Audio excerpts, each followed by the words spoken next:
আসসালামু আলাইকুম। আমি আসছি হাড়ুভাঙ্গা গোড়াই থেকে অনেক ভিতরে সখীপুরের দিকে। দেখেন বিয়াস কত কষ্ট করে রোদ্রে মধ্যে আপনাদের জন্য একটা ভিডিও বানাতে আসছি। দেখেন এই রোদ্রে মধ্যে আমার মাথা গাইমে পানি পড়তেছে। তাল গাছ আছে, এই যে আমি এখন এই উঁচু দিয়া পাহাড়ে উঠবো।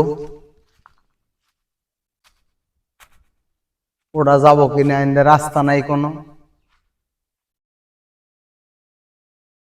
কারণ এইদিকে খালি আকাশমণি গাছ আর গাছ, ছোট ছোট গাছ লাগাইছে, বড় গাছ কাইটা।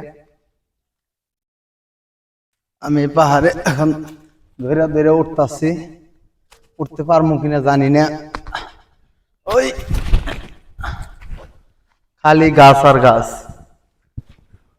এই সাইডে কোনো রাস্তাঘাট নাই।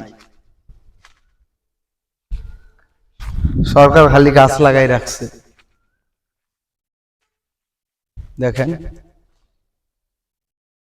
অনেক কষ্ট করে এত দূরে আসলাম, সাইডের দিকে খালি গাছ আর গাছ।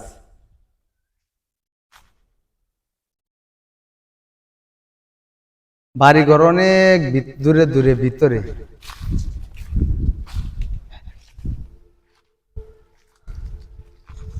অনেক দূরে বাড়িঘর, আশেপাশে কোনো বাড়িঘর নাই।